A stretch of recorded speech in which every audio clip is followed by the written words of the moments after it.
মৰমৰ ছাত্ৰ-ছাত্ৰীসকল, আজি আমি ষ্টাৰ্ট কৰিম ক্লাছ 9ৰ চেপ্টাৰ 13 পৃষ্ঠকালি আৰু আয়তন। প্ৰথমতে আমি শিকোৱা হাফ প্লেন ফিগাৰ্ছ সমতলীয় চিত্ৰ কি হয়। ইহঁতৰ আমি যদি চাওঁ দৈৰ্ঘ্য আৰু প্ৰস্থ দুয়োটাই থাকে। উদাহৰণ আমি যদি লওঁ আয়ত হ'ব, বৰ্গ হ'ব, সামান্তৰিক ইত্যাদি। আনহাতে গোটা বস্তু বা সলিড ফিগাৰ্ছ এইবোৰৰ আমাৰ দৈৰ্ঘ্য, প্ৰস্থ, উচ্চতা তিনিওটাই থাকিব। উদাহৰণ যদি আমি চাওঁ ঘনক, আয়তীয় ঘনক, চুঙা, শংকু এইবোৰ। আয়তীয় ঘনক কিউবইড, ইহঁতৰ দিশ প্ৰস্থ উচ্চতা ক্ৰমে L, B, H। পাৰ্শ্ব পৃষ্ঠকালি হ'ব 2 whole into L plus B whole into 8। মুঠ পৃষ্ঠকালি হ'ব 2 whole into LB plus BH plus HL। আনহাতে আয়তন হ'ব L into B into H। এয়া হৈছে কিছুমান উদাহৰণ। এতিয়া আহিলোঁ আমি ঘনক মানে কিউব। ঘনকৰ দিশ প্ৰস্থ উচ্চতা একে থাকিব, গতিকে কাষটো আমি A হিচাপে ধৰিছোঁ। পাৰ্শ্ব পৃষ্ঠকালি হ'ব আমাৰ 4A স্কুৱেৰ, আনহাতে মুঠ পৃষ্ঠকালি হ'ব 6A স্কুৱেৰ আৰু আয়তন হ'ব A কিউব। ইয়াতে আমাৰ এতিয়া কিছুমান উদাহৰণ দিয়া আছে, লুডুৰ গুটি দিয়া আছে, ডাইচ কিউব এইবিলাক। এতিয়া আমি ষ্টাৰ্ট কৰিম অনুশীলনী 13.1। কুৱেশ্যন নম্বৰ 1ত আমাক এটা প্লাষ্টিকৰ বাকচ সাজিব লাগে বুলি কৈছে, যাৰ উপৰিভাগ খোলা। ইয়াৰ বাবে মই এটা মেটচ বক্স লৈছোঁ, ইয়াৰ উপৰিভাগ খোলাকৈ ৰাখিছোঁ, হয়নে? ইয়াতে এতিয়া এই কুৱেশ্যনটোত আমাক প্ৰথমতে ৰোমানত কি কৈছে, বাকচটো সাজিবলৈ লগা প্লাষ্টিকৰ পাতৰ কালি ওলাব দিছে। আৰু ৰোমানটোত কি কৈছে, প্ৰতি বৰ্গ মিটাৰত 20 টকাকৈ হ'লে প্ৰয়োজন হোৱা প্লাষ্টিকৰ পাতৰ মূল্য ওলাব দিছে। তেনেহ'লে আমি কুৱেশ্যন নম্বৰ 1টো আমি এটা সলিউশ্যন কৰোঁ। দিয়া আছে এটা প্লাষ্টিকৰ বাকচৰ দৈৰ্ঘ্য 1.5 মিটাৰ, প্ৰস্থ B 1.25 মিটাৰ, গভীৰতা দিছিলে আমাক 65 চেণ্টিমিটাৰ। তো আমি ইয়াক কনভাৰ্ট কৰিব লাগিব মিটাৰলৈ। 65 ডিভাইডেড বাই 100 মিটাৰ, গতিকে হ'ব 0.65 মিটাৰ। তো ৰোমান 1 বাকচটো সাজিবলৈ লগা প্লাষ্টিকৰ পাতৰ কালি। মেটচ বক্সটো আকৌ এবাৰ চালে হ'ল। ইয়াত প্ৰথমতে আমি 4খন বেৰ ওলাব লাগিব, যাক পাৰ্শ্ব পৃষ্ঠকালি সূত্ৰ হ'ব। লগতে তলৰখন হৈছে আমাৰ আয়তৰ কালিৰ সূত্ৰ L ইনটু B। এতিয়া ইয়াত আমি মানবিলাক বহুৱাইছোঁ, L, B, H গোটেইকেইটা বহাই দিছোঁ। 2 ইনটু 1.5 প্লাছ 1.25 হোল ইনটু 0.65, আকৌ সেইটো 1.5 ইনটু 1.25। এতিয়া এইখিনি আমি কেলকুলেশ্যন কৰাৰ পিছত কি পাম, ইয়াতে এইটো পিছৰটো পূৰণ কৰিলে 1.875 মিটাৰ স্কুৱেৰ থাকিব। তাৰপিছত এই দুটা আমি পূৰণ কৰিম। এতিয়া পূৰণ কৰিলে আমি পাম 3.575 প্লাছ 1.875 মিটাৰ স্কুৱেৰ, যোগ কৰিলে আমি পাম 5.45 মিটাৰ স্কুৱেৰ। ৰোমানটোত কৈছে প্ৰয়োজন হোৱা প্লাষ্টিকৰ পাতৰ মূল্য। আমি পাইছিলোঁ 4.5 মিটাৰ স্কুৱেৰ হয়নে, তাৰ লগত আমি 20 টকাটো পূৰণ কৰি দিছোঁ। পূৰণ কৰিলে আমি পাম 109 টকা। এইটোৱে আমাৰ ৰিকুৱাৰ্ড এনচাৰ। এতিয়া আমি কৰিম কুৱেশ্যন নম্বৰ 2। এটা কোঠাৰ দিশ প্ৰস্থ উচ্চতা ক্ৰমে 5 মিটাৰ, 4 মিটাৰ আৰু 3 মিটাৰ। প্ৰতি বৰ্গ মিটাৰত 7.5 টকাকৈ দিলে কোঠাটোৰ বেৰ আৰু চিলিঙত চূণ লগোৱা খৰচ উঠিছে। তে সলিউশ্যনটো হ'ব, কোঠাটোৰ দিশ প্ৰস্থ উচ্চতা আমি লিখিছোঁ 5, 4 আৰু 3 মিটাৰ। কোঠাটোৰ বেৰ আৰু চিলিঙৰ মুঠ কালি কি হ'ব, পাৰ্শ্ব পৃষ্ঠকালিৰ লগত আমাৰ চিলিংখন আহি যাব। 4খন ৱাল আছিলে, পাৰ্শ্ব পৃষ্ঠকালি যোগ চিলিংখন আমাৰ আয়তাকাৰ হয়, গতিকে L ইনটু B হ'ব।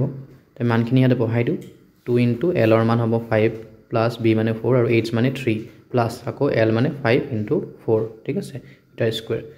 চ' 2 into 5 plus 4 9 into 3 plus 5 4 20 metre square. এনে পূৰণ কৰিলে আমি পাম 6 এইফালে হ'ল 54 প্লাছ 20 মিটাৰ স্কুৱেৰ। তাৰপিছত আমি এইটো প্লাছ কৰিম 74 মিটাৰ স্কুৱেৰ আমি পাম। তাৰপাছত চূণ লগোৱাৰ মুঠ খৰচ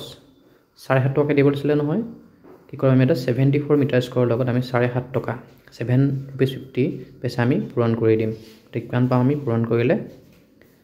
555 555 ৰুপিজ আমি পাম। সেইটোৱে আমাৰ মুঠ খৰচ। এতিয়া আমি কৰিম কুৱেশ্যন নম্বৰ 3। ইয়াত দিছে এটা আয়তীয় কোঠালী হল ঘৰৰ মজিয়াৰ পৰিসীমা 250 মিটাৰ। প্ৰতি বৰ্গ মিটাৰত যদি 10 টকাকৈ দিয়া হয়, তেনেহ'লে 4 বেৰত ৰং লগত খৰচ 15,000 হয়। তেনেহ'লে কোঠালীটোৰ উচ্চতা উলিয়াব দিছে। ইয়াত লিখিছোঁ আমাৰ এটা আয়তীয় কোঠালীৰ মজিয়াৰ পৰিসীমা 250 মিটাৰ। যিহেতু মজিয়াখন আমাৰ আয়তাকাৰ হয়, গতিকে পৰিসীমা সূত্ৰ আমি জানো 2 ইনটু L plus B equal to 50 metre হ'ব। ইকুৱেশ্যন আদি থৈ দিলোঁ। তো উচ্চতা ওলাব দিছে H ইকুৱেল কুৱেশ্যন মাৰ্ক হয়নে। তো প্ৰশ্নমতে আমাক দিছে 4 বেৰত ৰং লগোৱাৰ খৰচ কিমান, 15,000 ৰুপিজ। এতিয়া 4 বেৰ মিটাৰ পাৰ্শ্ব পৃষ্ঠকালি হয় নহয়, তাৰ লগত 10 টকা পূৰণ কৰিলে 15,000 টকা পাম হয়নে। এতিয়া পাৰ্শ্ব পৃষ্ঠটো আমি লিখিছোঁ ইয়াতে 2 ইনটু L প্লাছ B হ'ল ইনটু H ইনটু 10 ইকুৱেল 15,000 হ'ল। এতিয়া আমাৰ যিটো ইকুৱেশ্যন 1ত 2 ইনটু L প্লাছ বিৰ মান দিয়া আছে 250, আমি তাক লিখিছোঁ ইয়াতে ইনটু H ইনটু 10 ইকুৱেল 15,000। তাৰপিছত ইয়াৰ পৰা আমি h2 উলিয়াই দিম h ইকুৱেল কি হ'ব 15000 ওপৰত তাৰপিছত ইফালে যাবগে 2 15 to 10 কেনসেল কৰিলে হ'ব আমাৰ ইয়াতে 0 কাটিলো 0 0 কাটিলো 25 এৰে আমাৰ 6 বাৰ যাব হয়নে গতিকে আমাৰ যেটো উচ্চতা h কিমান হ'ব 6 মিটাৰ হ'ব এইটো আমাৰ আনসাৰ এতিয়া আমি কৰিছো কোৱেশ্চন নম্বৰ 4 ইয়াত কৈছে কোনো এটা পাত্ৰত থকা ৰংখিনি 9.375 বৰ্গমিটাৰ কালিৰ ঠাই টুকুৰা ৰং কৰাৰ বাবে পৰ্যাপ্ত তাৰমানে এই যিখিনি আমাক ৰং দিছে ইয়াৰ পৰা আমি 9.375 বৰ্গমিটাৰ কালিৰ ঠাই ৰং কৰিব পাৰো ইটাৰ টুকুৰাৰ ডাইমেনশন দিয়া আছে কিমানটা ইটাৰ টুকুৰা ওলাব পাৰিম ৰং কৰিব হেতু আমাক সুধিছে তো প্ৰথমতে আমি লিখিছো ইটাৰ টুকুৰা এটাৰ মানে দিক প্ৰস্থ উচ্চতা হয়নে এটা আমি এটা ইটাৰ টুকুৰা মুঠ পৃষ্ঠকালি উলিয়াম সূত্ৰটো আছে নহয় আমাৰ হেতু সূত্ৰ ব্যৱহাৰ কৰি লিখিছো 2 * 22.5 b এৰ মান আছে আমাৰ 10 প্লাস আকৌ b হ'ব 10 into h মানে 7.5 প্লাস h মানে 7.5 আহিব into l মানে আমাৰ 22.5 ইউনিটটো হ'ব আমাৰ সেন্টিমিটাৰ স্কয়াৰ হয়নে তাৰ পিছতে ইয়াতে হ'ব আমাৰ 2 into 225 হ'ব প্লাস 75 প্লাস কিমান হ'ব এটো আমাৰ 168.5 ইফালে হ'ব সেন্টিমিটাৰ স্কয়াৰ তাৰ পিছতে 2 into আমি খিনি প্লাস কৰিম এতিয়া প্লাস কৰিলে আমি পাম 468.75 সেন্টিমিটাৰ স্কয়াৰ আকৌ এটো আমি ইনটু কৰিম এতিয়া ইনটু কৰিলে পাম 937.5 সেন্টিমিটাৰ স্কয়াৰ ঠিক আছে এতিয়া উলাম ৰং কৰিব পৰা মুঠ ইটাৰ টুকুৰাৰ সংখ্যা হয়নে প্ৰথমতে আমাক যে দিয়া আছিল এই টেমাটোত থকা ৰঙৰ যেটো ৰঙৰ কিমানখিনি কালি দিয়া আছিল 9.375 মিটাৰ স্কয়াৰ তাক আমি এটা ইটাৰ টুকুৰা কালিৰে হৰণ কৰিম হয়নে লিখিলো হেতু ওপৰত হয় নহয় তলত আমি কি লিখিব ইটাৰ টুকুৰা কালি কিমান আছিল 937.5 এটো আছে সেন্টিমিটাৰ স্কয়াৰ তুমি কনভাৰ্ট কৰিব লাগিব ওপৰটো আছে মিটাৰ স্কয়াৰ তলটো আছে আপো সেন্টিমিটাৰ স্কয়াৰ দুটা মিটাৰ থাকে হয় নহয় এটা মিটাৰৰ কনভাৰ্ট কৰিলে 100 পাম পিছতও 100 পাম হয়নে তাৰে 100 into 100 এটা সেন্টিমিটাৰ স্কয়াৰ আহি যাব হয়নে তো প্ৰথমত লিখিম আমি 9.375 into 100 into 100 তেতিয়া আমাৰ এটা সেন্টিমিটাৰ স্কয়াৰ হৈ যাব তলত একে থাকিব তে সেন্টিমিটাৰ স্কয়াৰ সেনস কেনসেল যাব তাৰ পিছতে আমি যেতিয়া এটা 100 এৰ উপৰ ইনটু কৰিম তেতিয়া পইণ্টটো শিফট হ'ব দুটা প্লেস মানে হ'ব কিমান 937.5 আৰু 100 এটা থাকি যাব হয়নে তলত কিমান আছে 937.5 কেনসেল গলে এটা মানে আমাৰ 100 টা ইটাৰ টুকুৰা আমাৰ আহিব হয়নে এটো আনসাৰ এতিয়া আমি কৰিম কোৱেশ্চন নম্বৰ 5 ইয়াত কৈছে এটা ঘনক আকৃতিৰ বাকচৰ কাষৰ দিক 10 cm আৰু আয়তঘন আকৃতিৰ বাকচৰ দিক প্ৰস্থ তিনটা দিয়া আছে তে কোনটোৰ পাৰ্শ্বস্থলী বেছি আৰু কিমান কম আৰু কোনটোৰ কম কিমান কম হেতু সুধিছে তো প্ৰথমতে আমি লিখিছো ঘন আকৃতিৰ বাকচটোৰ প্ৰতিটো কাষৰ দিক a 10 cm লিখিছো হয়নে আকৌ আয়তঘন আকৃতিৰ বাকচটোৰ দিক প্ৰস্থ তিনটা লিখিছো এতিয়া ৰমাননত কি কৰিম ঘন আকৃতিৰ বাকচটোৰ পাৰ্শ্বস্থলী উলিয়াম সূত্ৰটো হ'ল 4a স্কয়াৰ 4 into a মানে কিমান আছিল 10 আছিল গতে 10 স্কয়াৰ হ'ব এককটো কি হ'ব সেন্টিমিটাৰ স্কয়াৰ হয়নে ঠিক আছে 4 into 100 সেন্টিমিটাৰ স্কয়াৰ মানে এটো হ'ব আমাৰ 400 সেন্টিমিটাৰ স্কয়াৰ এতিয়া আমি একো কৰিম কি আয়তীয় ঘন আকৃতিৰ বাকচটোৰ পাৰ্শ্বস্থলী সূত্ৰটো আমি জানো 2 into l plus b whole into h হয়নে তো l ৰ মান আমি 12.5 লিখিম তাৰ পিছতে b কিমান আছিল আমাৰ 10 আছিল হয়নে 10 লিখিলো তাৰ পিছতে h মানে আছিল 8 এককটো সেন্টিমিটাৰ স্কয়াৰ তে পূৰণ কৰিম আমি 2 into কিমান হ'ব এটো আমাৰ 22.5 হ'ব হয়নে ইনটু কিমান হ'ব এটো 8 সেন্টিমিটাৰ স্কয়াৰ তে আমি এই পূৰণ কৰিম যেতিয়া 45 পাম প্ৰথমটা পূৰণ কৰিলে ইনটু 8 সেন্টিমিটাৰ স্কয়াৰ তে এতিয়া 45 পূৰণ 8 মানে আমাৰ কিমান হ'ব 360 সেন্টিমিটাৰ স্কয়াৰ পাম হয়নে এতিয়া আমি এই দুটা যদি চাও ঘনক আৰু আয়তঘনক তেনে হলে কাৰ বেছি আছে ইয়াতে ঘনকৰ বেছি আছে হয়নে কিমান বেছি আছে 40 সেন্টিমিটাৰ স্কয়াৰ বেছি আছে হয়নে ঘনকৰ যেটো পাৰ্শ্বস্থলী 640 সেন্টিমিটাৰ স্কয়াৰ বেছি হয় না তাৰ পিছতে আমি কৰিম ৰোমান 2 এতিয়া ঘন আকৃতিৰ বাকচটোৰ মুঠ পৃষ্ঠকালি কি আছিল 6a স্কয়াৰ হতে হয় না নহয় তে 6a স্কয়াৰ হলে আমাৰ a মানটো আমি জানো 10 আছিল হয় না নহয় 10 সেন্টিমিটাৰ গতিকে 6 into 10 square centimetre square 6 into 100 centimetre square তো হ'ব কিমান এটো 600 সেন্টিমিটাৰ স্কয়াৰ তাৰপিছতে আয়তীয় ঘন আকৃতিৰ বাকচটোৰ মুঠ পৃষ্ঠকালি সূত্ৰটো আমি লিখিছো তাৰপিছত মানখিনি বহুৱাই যাম ইয়াতে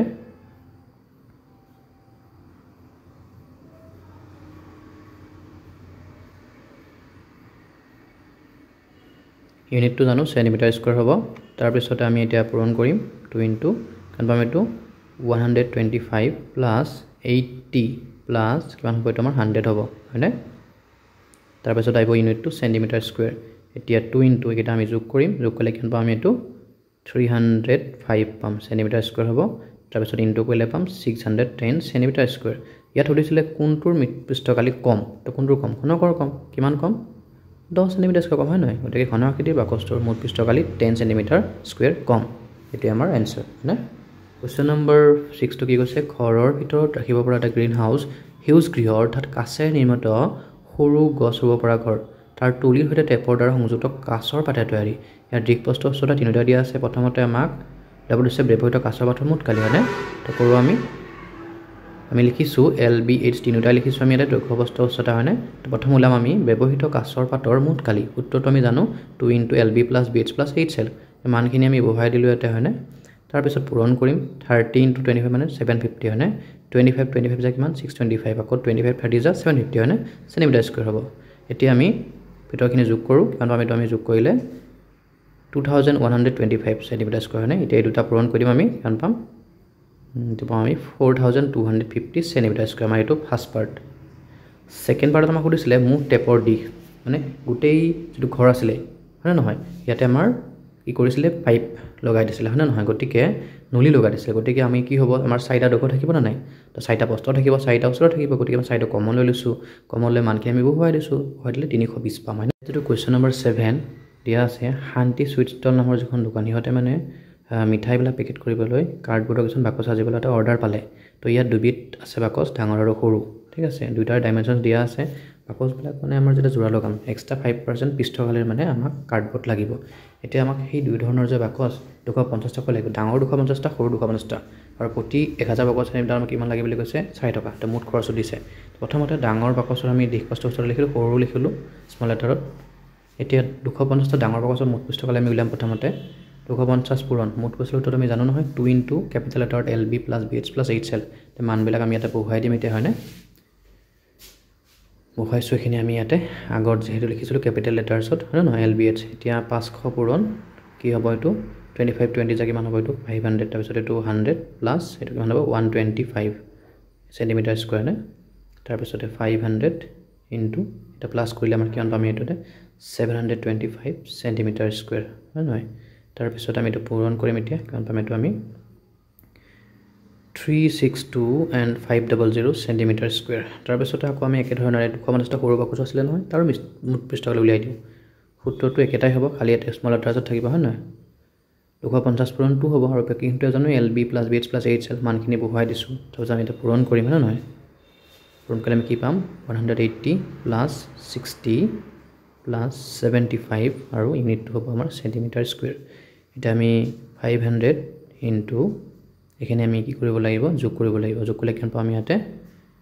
315 সেন্টিমিটাৰ স্কয়াৰ আকৌ এটো পূৰণ কৰিম পূৰণ কৰিলে আমি কিমান পাম এটো 157.500 সেন্টিমিটাৰ স্কয়াৰ হল 250 ডাঙৰৰ মুঠ পৃষ্ঠকালি সৰু পালো এটা আমি দুইটা বাকচৰ মুঠ পৃষ্ঠকালি যোগ কৰিম যোগ কৰাৰ পিছত আমি পালো 5,20,000 সেন্টিমিটাৰ স্কয়াৰ নে এটো হল আমাৰ এতিয়া তো আমাৰ এটো মুঠ পৃষ্ঠকালি আমাক তো কৈছিলে যে কাৰ্ডবোৰ্ড আমাক এক্সট্ৰা লাগিব কৈছিলে নহয় 5% গতিকে আমি লিখিছো ইয়াতে কাৰ্ডবোৰ্ডৰ মুঠ পৃষ্ঠকালি হয়নে কি হ'ব যেটো আমি পাইছিলো তাৰ লগত 5% এক্সট্ৰা আমি আকৌ যোগ কৰিব লাগিব না এক্সট্ৰা লাগিব যে তো 5,20,000 + 5% অফ 5,20,000 তো বাহিৰত সেন্টিমিটাৰ স্কয়াৰ তো 5,20,000 + 5/100 শতাংশৰ পৰা ভগ্নাংশত লৈ গ'লে হয়নে 5/100 * 5,20,000 কেনসেল কৰি দুটা 0 তো আমি এটা পূৰণ কৰিলে কি পাম 26,000 পাম এটো হয়নে তো দুটা যোগ কৰিলে আমি পাম 5,46,000 সেন্টিমিটাৰ স্কয়াৰ এতিয়া আমি উলাব লাগিব মুঠ কাৰ্ডবোৰ্ডৰ দাম আমাক তো কৈছিলে ন প্ৰতি 1000 সেন্টিমিটাৰ স্কয়াৰ কিমান বুলি কৈছিলে 4 টকা মানে 4 বাই কি হ'ব আমাৰ এতে 1000 হল ইনটু নহয় ইনটু কৰিব লাগিব যেটো আমি খালি পালো মুঠ 5,46,000 হয়নে এটো টকা আহিব হয় নহয় এতিয়া আমি এটা কেনসেল কৰিব লাগিব তিনটা 0 কেনসেল কৰি দিলে আমাৰ তাৰ পিছতে আমাৰ 4 ইনটু কানো 546 আমি ইনটু কৰিব লাগিব ইনটু কৰিলে আমি কিমান পাম এটো 2184 টকা আমি পাম হয় নহয় এটো উত্তৰ কোৱেশ্চন নম্বৰ 8 ত আমাক কৈছে পাৰবিনে তেওঁৰ মটৰখন হ'বলৈ চাৰিটা ফালৰ উপৰি ভাগ মানে ত্ৰিপাৰে থকাকৈ তা বাকচ আকাৰে গাঁথনি সাজিবলৈ মনস্থ কৰিছে ইয়াতে দিশ প্ৰস্থ উচ্চতা তিনিটাই দিয়া আছে গতিকে আমাৰ কিমান কালি লাগিব সেইটো ওলাব দিছে আমি এইটো উলিয়াম এতিয়া আমি লিখিছোঁ বাকচ আকৃতিৰ যিটো গাঁথনি তাত আমাৰ যিটো দিশ প্ৰস্থ উচ্চতা আমি লিখিছোঁ LBH তাৰপিছত প্ৰয়োজন হোৱা ত্ৰিপালৰ যিটো মুঠ কালি কি হ'ব যিহেতু আপোনাৰ ইয়াত মানে ওপৰখন থাকিব আৰু চাৰিওফাল থাকিব হয় নহয় গতিকে পাৰ্শ্ব পৃষ্ঠকালি আহিব প্ৰথমতে 2 * L + B হ'ল * H লগতে ওপৰৰ পৃষ্ঠখন আয়তাকাৰ হয় গতিকে L * B হ'ব মানখিনি বহালে কি হ'ব 2 হ'ল * 4 + 3 হ'ল * H মানে 2.5 প্লাছ L মানে আকৌ কি হ'ব আমাৰ 4 * 3B মানে এইটো আমাৰ হ'ব মিটাৰ স্কুৱেৰ এতিয়া 2 * 4 + 3 মানে 7 তাৰপিছতে * 2.5 প্লাছ 4 × 3 = 12 মিটাৰ স্কুৱেৰ হ'ল এতিয়া আমাৰ কি হ'ব এইটা আমি যেতিয়া ইনটু কৰিম আমি প্ৰথমতে 5 লিখিলোঁ 2 * 2.5 মানে 5 হ'ল 5 * 7 প্লাছ আমাৰ কি হ'ব এইটো আমাৰ 12 মানে এইটো 35 প্লাছ 12 মিটাৰ স্কুৱেৰ লাষ্ট কিমান হ'ব এনচাৰটো আমাৰ 47 মিটাৰ স্কুৱেৰ আমাৰ এইটোৱে উত্তৰ তো আমাৰ এক্সাৰসাইজ 13 কমপ্লিট